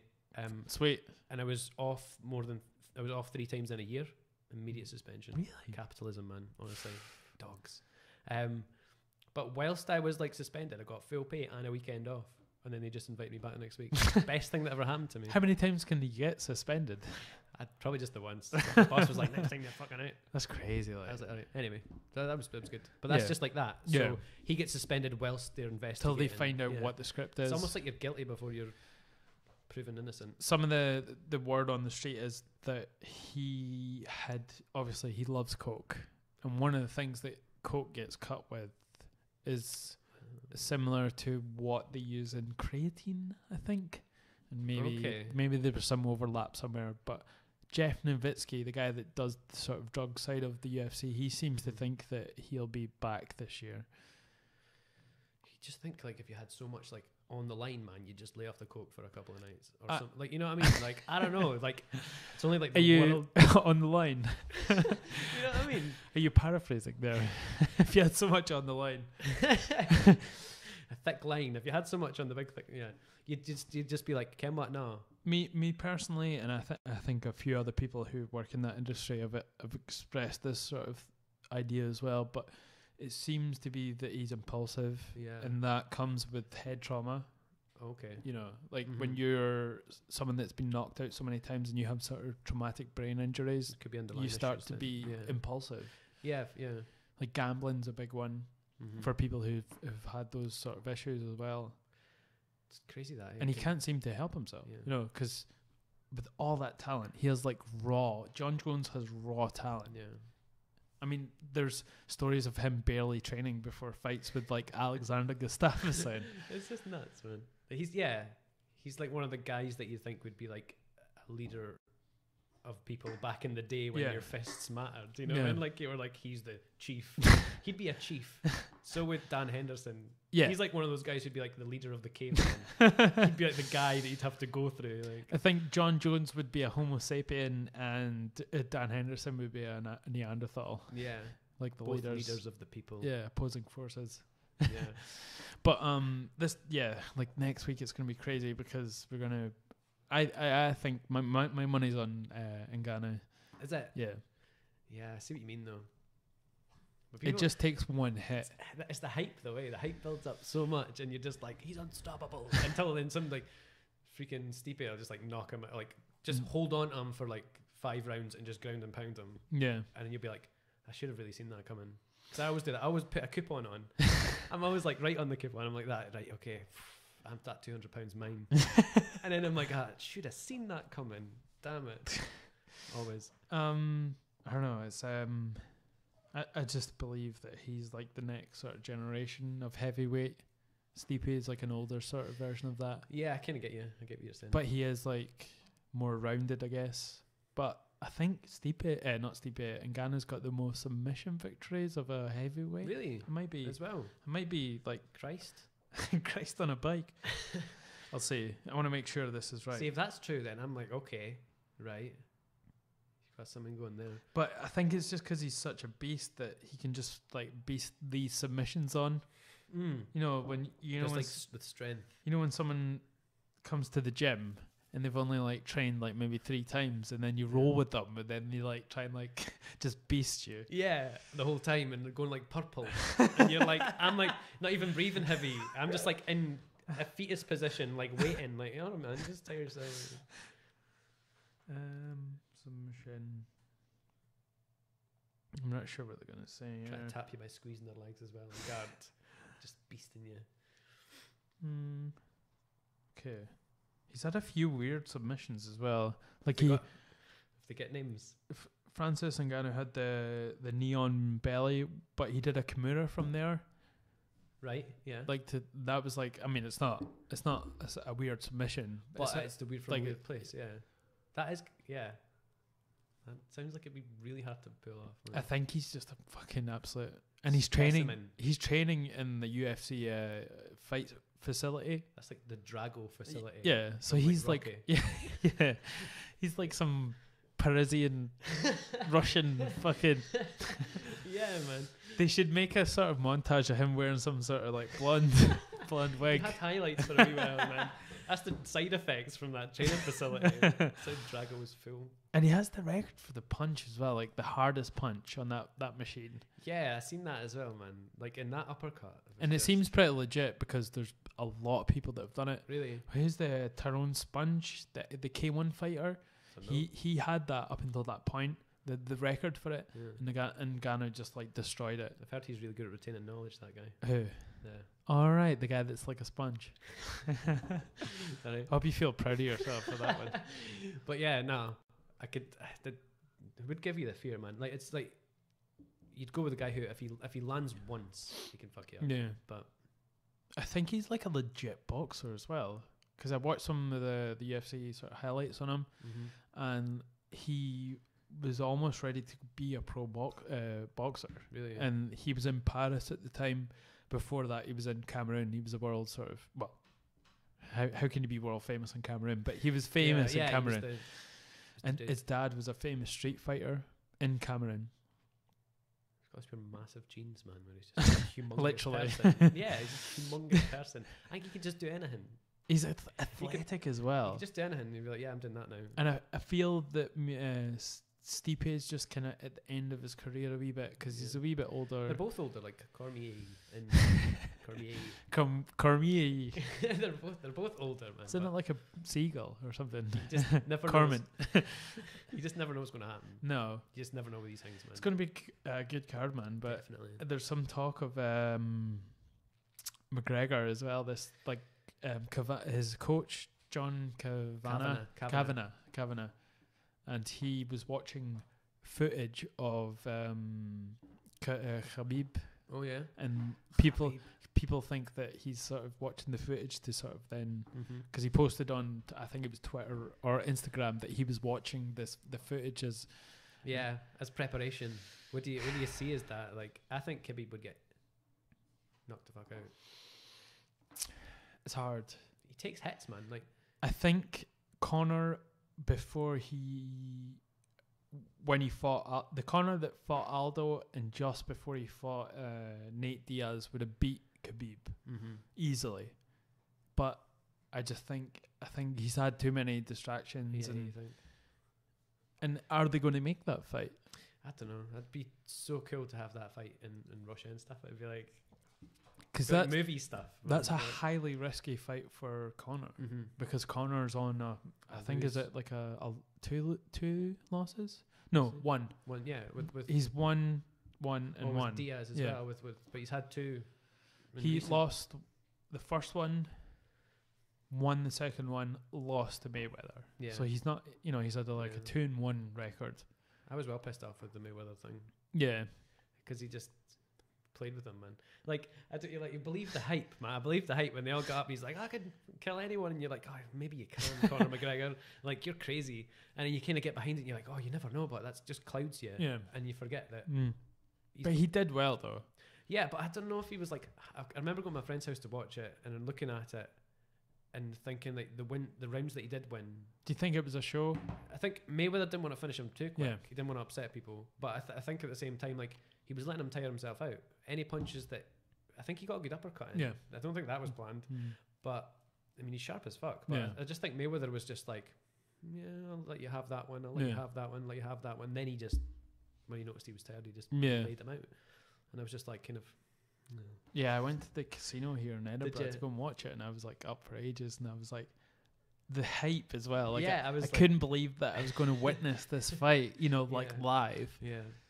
But he's a frustrating character because I think he could have been the greatest MMA fighter of all time.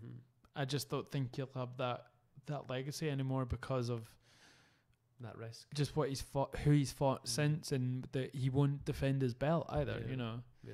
You can't not defend your belt. I think he's just like kind of getting really ambitious and fucking about up weight classes and then just going to other sports altogether. Yeah, but he has a finite amount of time to do all of that. Yeah, and it's either you fight in MMA and just remain like a fucking amazing MMA fighter, get paid, but not obviously the same money you can get from challenging fucking Mayweather. Yeah, but I felt a wee bit cheated as well. I felt like kind of they knew that they were going to struggle with the fight. Yeah, like they knew with his cardio that he was going to struggle. Like completely, and I'm being like, I'm not that fight smart, so I'm not like, oh, his cardio's going to struggle in the 9th, But I think they knew that, and I think he was just like misleading people in the press conferences for like an entire like 2 months, including me, and I was like, I bet McGregor, like 100%. Or they knew, like, oh fuck. Did you put money down on him? Did I? I can't remember. I usually do, because I like to make it a bit more exciting, and I'm skint, so I'm like, I'm double that money.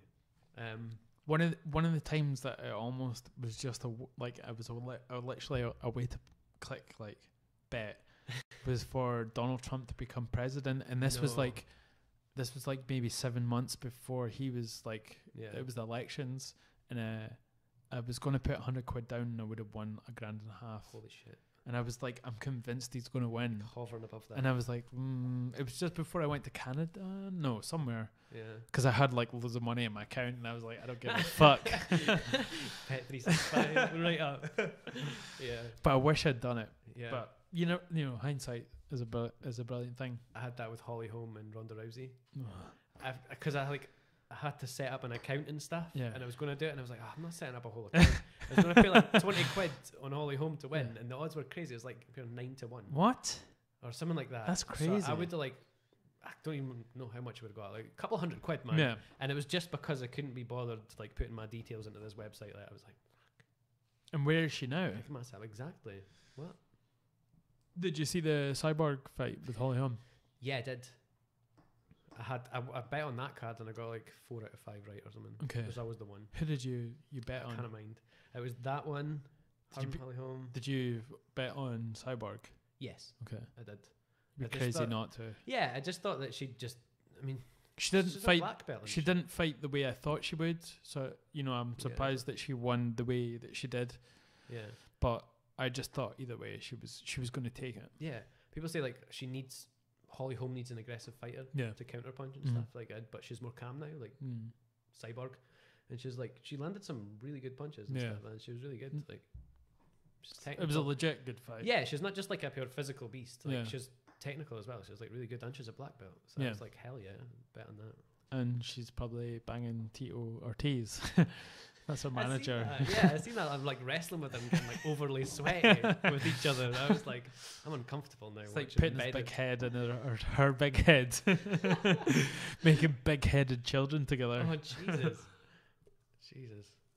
So yeah, I'm excited. But the Khabib and Barboza fight was fucking amazing as well.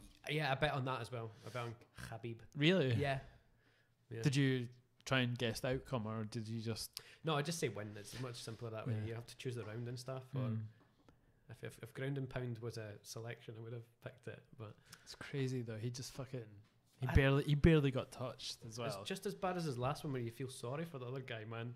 You just like throw the fucking towel in. The guy's getting sucks. Oh, was it Michael Johnson he fought Michael last? Johnson. He was just like, I think it was Herb Dean was like, I'm not watching you another round like that. Like if you stay there, I'm calling it. Like, well, Khabib was talking to him as well, like when he was fighting him, and he was talking to Dana in this fight. He's like, crazy. He's like, give up, little man. He's like, I need this. Him. I'm going to kill you. It's my destiny. He's just like smashing him. And just be like.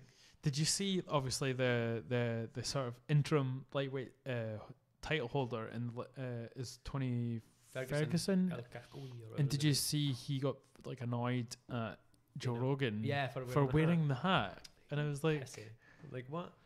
I'd totally wear Khabib's hat. If he gave it to me, I'd be like, yeah. Stroll into any club with that hat on, you pull in all the ladies. Exactly. Yep. I remember seeing him before I understood really what it was, and I was like, who the fuck is that guy? I remember seeing him before, but now I know he's Khabib. And he's fought when he's been, obviously he's a Muslim, and he's fought when he's been in on Ramadan as well, which is fucking insane. Oh, is that when you're fasting and stuff as well? Shit. Like you fast for a month. You only eat after a certain time, I think. So he's fasting while he's waiting to go and fight, and he beat the guy as well. That's nuts, man. I remember last time he had weight problems when he was weighing in. Yeah. And then I seen like somebody photoshopped like him versus like a tiramisu. Did you see that?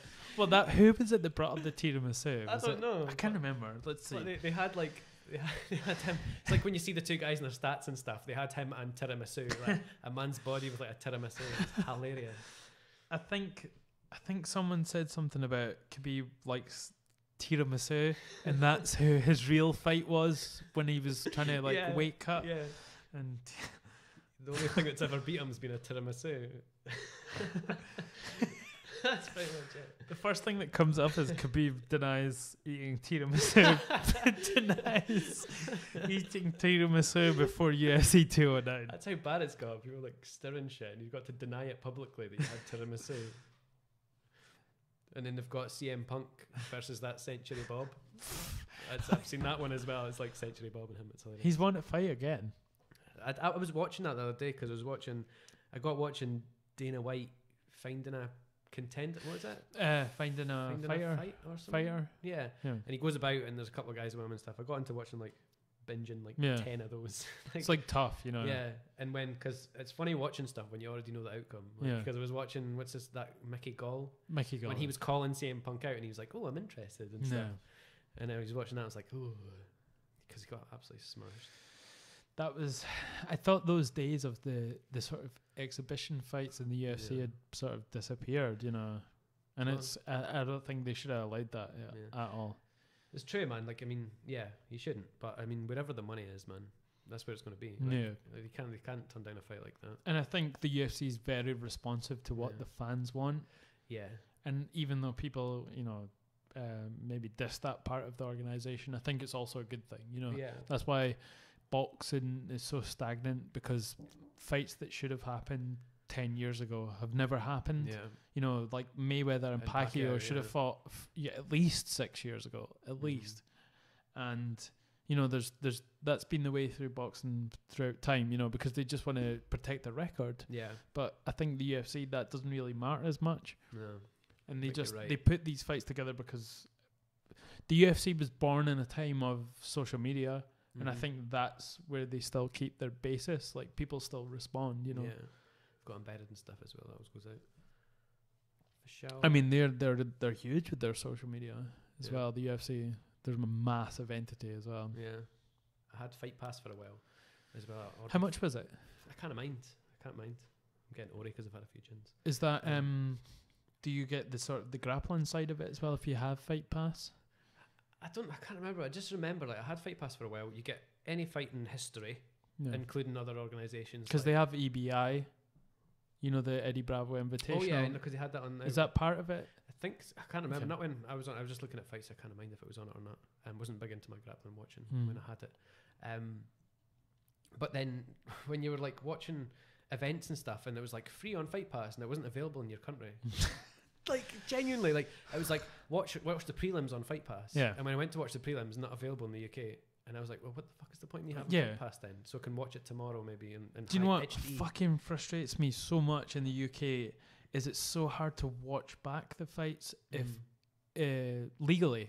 Yeah. If you don't have BT Sport, you can't watch them back legally. I'd love to have BT Sport, man. That's my dream when I'm a proper adult. I'm gonna have BT Sport because like every time I'm watching like cubes, like peach cubes, like roll on each other. I'm like, I think that's Khabib. I wish he kept his hat on so I could fucking tell. Like it's pauses and starts buffering. Not that I'm watching it illegally, kind of. But it's hard to watch them legally without without BT, and it's pain, like. Is it not Xbox in America that has the UFC app? They have an app on their gaming system. I've had it on Xbox. Yeah. Right. Okay. Yeah. I think PlayStation doesn't have that. Get Fight Pass on it as well.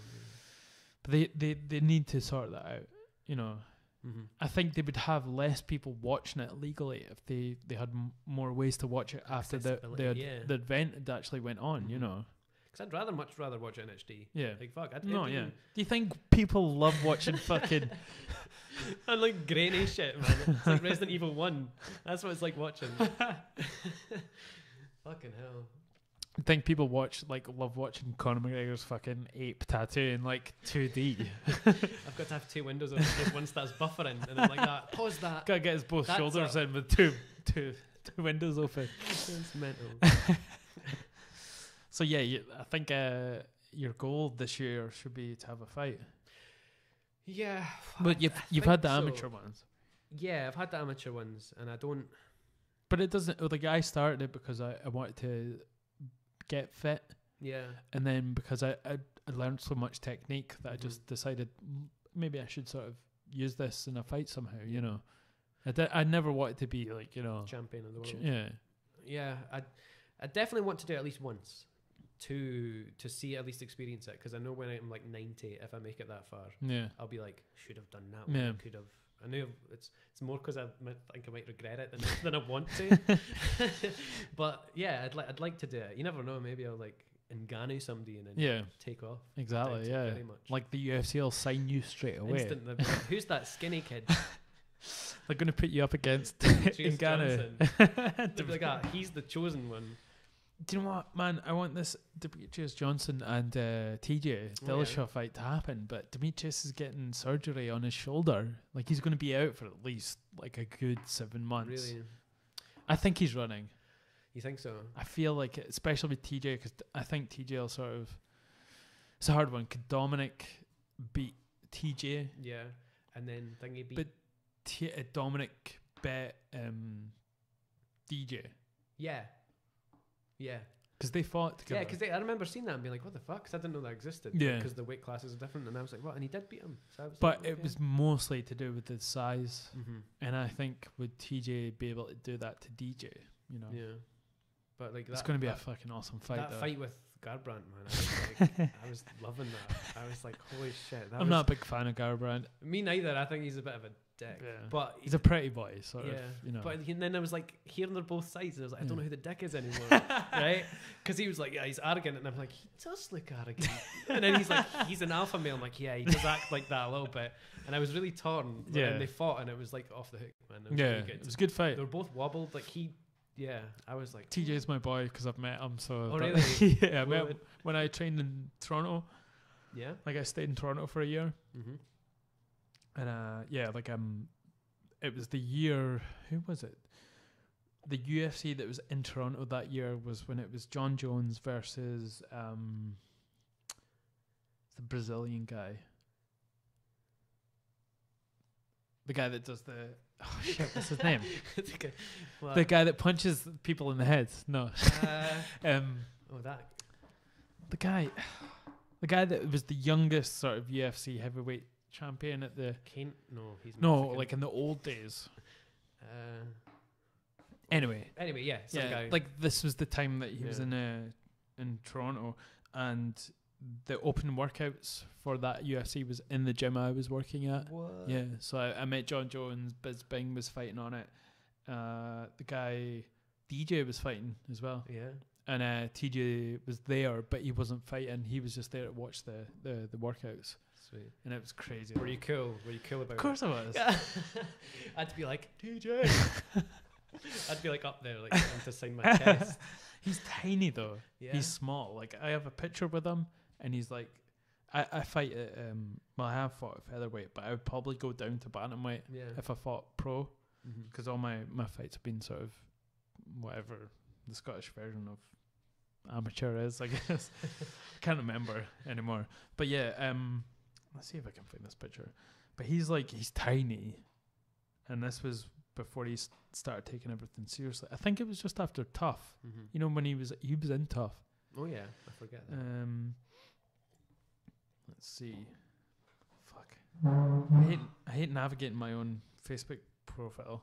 Whilst you do that, I'm just going to nip to the loo one more time. Okay. Sorry, folks. Peeing bastard.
Yes, it did. Sweet. Oh, yeah. He's like tiny. You don't really see that because, see, when it's hard to judge the cage when you see them in it because they look super like. Because they're all generally at the same weight, so they all kind of look the same size. And you're like, how really big is Big John? You start to question everything. Do you see he's went to Bellator? Yeah, seen Big that John. Welcome Big John McCarthy thing on Insta. Yeah, and the guy that was commentating for Bellator is now in the UFC. Yes. Yeah. Yeah. So he was giving up. And They've still got Herb Dean. Yeah. He's I still don't think he's going to commentate. Oh, not comment. Yeah. My girlfriend really likes him for some reason. Is that because he smokes a lot of weed? Probably. And he's called Herb She's Dean. like, I like him. She's not interested in the UFC whatsoever, but she's just like, oh, I like that guy. Does like that or something. No, he does. No, that's the yeah. Yeah. Anyway, she likes him for some reason. probably end it on that. Okay. So it was good having you along. It's been great. Thanks for coming on and yapping with me. You are welcome. Thanks for having me.